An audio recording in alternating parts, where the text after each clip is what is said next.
Alfamart dan Indomaret dilarang buka cabang. Apa yang sebenarnya terjadi di balik layar? Halo semuanya, saat minimarket dilarang masuk desa, siapa yang sebenarnya diuntungkan? Apa yang terjadi jika suatu hari dua raksasa retail seperti PT Sumber Alfariat Wijaya Tbk dan PT Indo Retail Makmur Internasional Tbk diminta berhenti membuka gerai baru di desa? Ini bukan isu kecil, ini bukan sekedar soal tempat belanja, ini menyangkut perputaran uang triliunan rupiah, nasib UMKM desa, masa depan koperasi, hingga kepercayaan investor di pasar saham. Dan semuanya bermula dari imbauan Menteri Koperasi dan UKM, Ferry Juliantono. Beliau mengimbau agar jaringan retail modern seperti Alfamart dan Indomaret tidak lagi membuka gerai di wilayah desa. Tujuannya, memberi ruang bagi koperasi desa, khususnya program besar bernama Koperasi Desa Merah Putih, agar menjadi pusat distribusi utama kebutuhan masyarakat desa. Sekilas, ini terdengar seperti kebijakan pro-rakyat, pro-desa, pro-UMKM. Tapi, benarkah sesederhana itu? Mari kita bedah pelan-pelan. Kenapa desa jadi rebutan? Desa bukan lagi pasar kecil. Desa hari ini adalah pasar yang tumbuh cepat. Pembangunan infrastruktur, bantuan sosial, dana desa, hingga meningkatnya daya beli masyarakat pedesaan membuat desa menjadi ladang ekspansi yang sangat menarik bagi retail modern. Minimarket hadir dengan konsep toko bersih, harga relatif stabil, barang lengkap, sistem modern, jam buka panjang. Bagi masyarakat desa, ini praktis. Bagi investor, ini emas. Ekspansi ke desa berarti membuka pasar baru yang sebelumnya dikuasai warung tradisional dan toko kelontong. Namun disinilah masalah mulai muncul. Ketika minimarket modern masuk, daya saing warung kecil langsung tertekan. Banyak toko tradisional kehilangan pelanggan. Perputaran uang yang sebelumnya tinggal di desa mulai mengalir ke pusat-pusat distribusi besar dan pemegang saham di kota. Pemerintah melihat ini sebagai potensi ketimpangan. Visi besarnya, Koperasi Desa Merah Putih. Pemerintah tidak hanya sekedar melarang atau mengimbau, mereka menyiapkan alternatif. Program Koperasi Desa Merah Putih dirancang sebagai pusat ekonomi baru di desa. Targetnya tidak main-main. Puluhan ribu koperasi dibangun, lahan minimal 1.000 meter persegi, lokasi strategis, desain seragam, sistem distribusi terkurasi, pembiayaan didukung. Bayangkan, jika setiap desa punya pusat distribusi sendiri, sabun diproduksi warga, sambal dibuat UMKM lokal, kecap hasil produksi daerah, beras dari petani setempat. Semua dijual melalui koperasi desa. Uangnya tidak keluar, berputar di dalam desa, dari warga, oleh warga, untuk warga. Secara teori, ini sangat kuat. Ini konsep ekonomi gotong royong dalam bentuk modern. Tapi, apakah koperasi siap? Disinilah pertanyaan besar muncul. Sejarah koperasi di Indonesia penuh pasang surut. Ada yang sukses luar biasa, tapi tidak sedikit juga yang mati suri. Masalah klasik koperasi adalah manajemen lemah, transparansi rendah, modal terbatas, tidak kompetitif, minim inovasi. Sementara minimarket modern punya sistem logistik canggih, supplier chain terintegritas, negosiasi harga massal, teknologi inventory, promosi nasional. Apakah koperasi desa bisa langsung menyaingi sistem sebesar itu? Atau butuh waktu yang panjang? Kalau terlalu lama, apakah masyarakat desa bersedia menunggu? Karena konsumen biasanya memilih yang lebih murah, lebih praktis, lebih lengkap, bukan sekedar yang lebih nasionalis. Apakah ini berdampak langsung ke pasar saham? Begitu himbauan ini muncul, pasar langsung bereaksi. Saham perusahaan retail yang terkait dengan jaringan minimarket ini mengalami tekanan. Investor membaca ini sebagai sinyal ekspansi mungkin dibatasi, pertumbuhan bisa melambat, margin berpotensi tertekan. Pasar saham itu sensitif, bukan hanya soal laba hari ini, tapi potensi pertumbuhan besok. Jika desa ditutup sebagai lahan ekspansi, maka ruang pertumbuhan menyempit.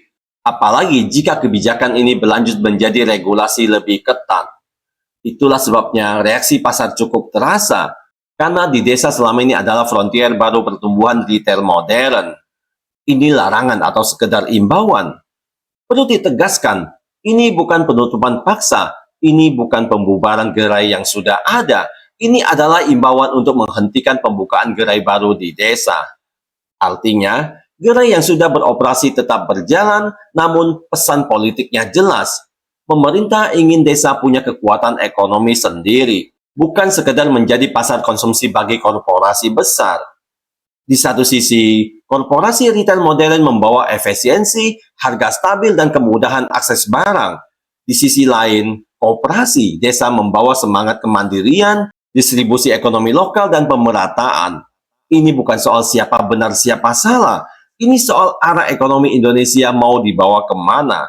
Apakah model kapitalistik terintegrasi atau ekonomi kerakyatan berbasis komunitas? Pertanyaan besar untuk kita semua.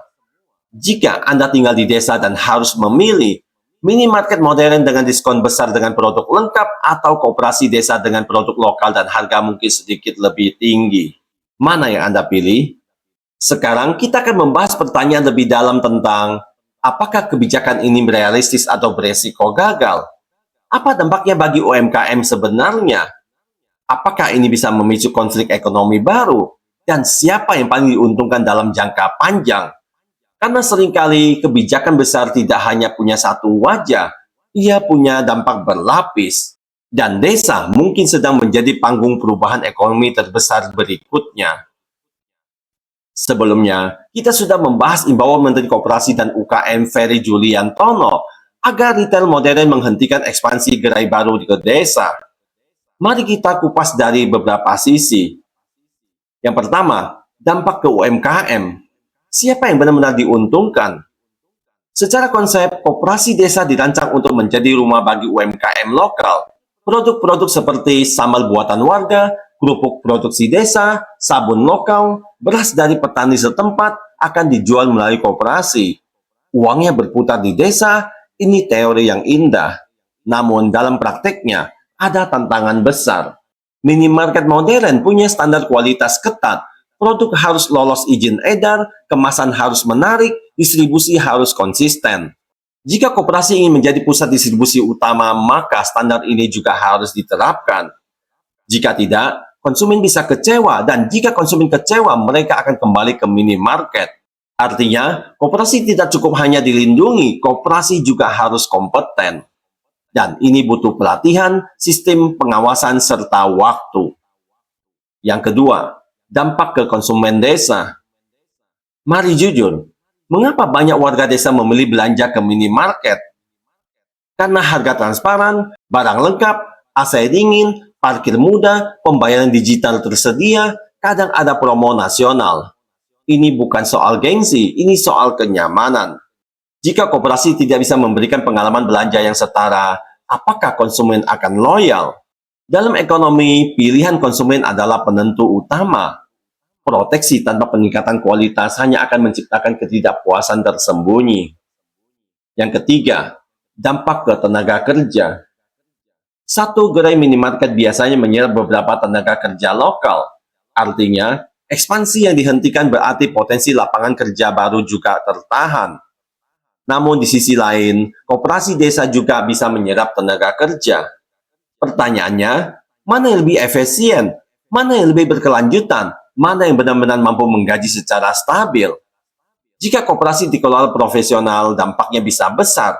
Tapi jika manajemennya lemah, justru bisa menciptakan beban baru. Yang keempat, reaksi investor dan sinyal ke pasar. Pasar saham selalu membaca arah kebijakan. Ketika imbauan ini muncul, investor langsung mengkalkulasi risiko pertumbuhan retail modern. Ekspansi desa selama ini adalah mesin pertumbuhan baru. Jika ruang itu menyempit, valuasi masa depan ikut dihitung ulang. Namun di sisi lain, kebijakan ini juga bisa membuka peluang baru. Bayangkan, jika koperasi di desa benar-benar berkembang, akan muncul perusahaan logistik baru, distributor lokal, produsen UMKM skala menengah, ekosistem pembiayaan mikro yang lebih aktif. Artinya, uang tidak hilang, uang hanya berpindah jalur. Yang kelima, apakah ini anti korporasi? Banyak yang salah paham. Imbauan ini bukan berarti anti minimarket, bukan pula memusuhi investasi. Ini lebih pada pengaturan ruang ekonomi. Pemerintah tampaknya ingin mencegah dominasi berlebihan di wilayah dianggap rentan secara ekonomi. Desa bukan hanya pasar, desa adalah basis sosial dan politik yang sangat penting. Jika desa terlalu tergantung pada jaringan retail besar, ketahanan ekonominya bisa melemah. Namun, keseimbangannya adalah kunci. Jika pembatasannya terlalu keras, iklim usaha bisa terganggu. Jika terlalu longgar, UMKM lokal bisa terpinggirkan. Yang keenam, tantangan terbesar yaitu eksekusi. Kebijakan bagus sering gagal bukan karena niatnya salah, tapi karena eksekusinya lemah. Beberapa risiko nyata, koperasi dibangun tapi tidak aktif, gedung berdiri megah tapi sepi transaksi, manajemen tidak profesional, konflik internal pengurus, modal kerja habis sebelum stabil. Jika itu terjadi, maka yang rugi adalah desa itu sendiri.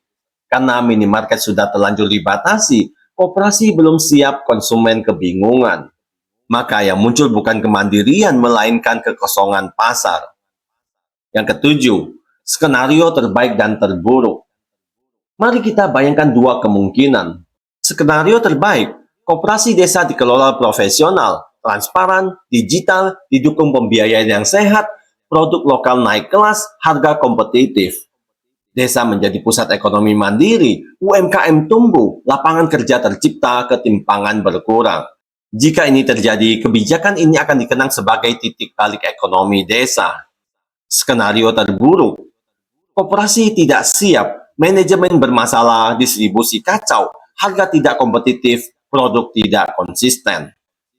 Konsumen kecewa, warung tradisional tetap lemah, minimarket terhambat, ekonomi desa stagnan. Jika ini terjadi, kebijakan ini akan dianggap sebagai eksperimen yang gagal. Jadi, siapa yang paling diuntungkan? Jawabannya tergantung pada eksekusi. Jika koperasi benar-benar kuat, desa yang menang. Namun, jika hanya menjadi proyek tanpa sistem, tidak ada yang benar-benar menang. Korporasi kehilangan ruang, desa tidak mendapatkan manfaat maksimal, investor ragu, UMKM bingung. Semua kembali pada satu hal, manajemen dan pengawasan. Pertanyaan untuk Anda, apakah Anda setuju dengan pembatasan ini? Tuliskan jawaban Anda di kolom komentar. Terima kasih sudah menonton. Sampai jumpa di konten berikutnya.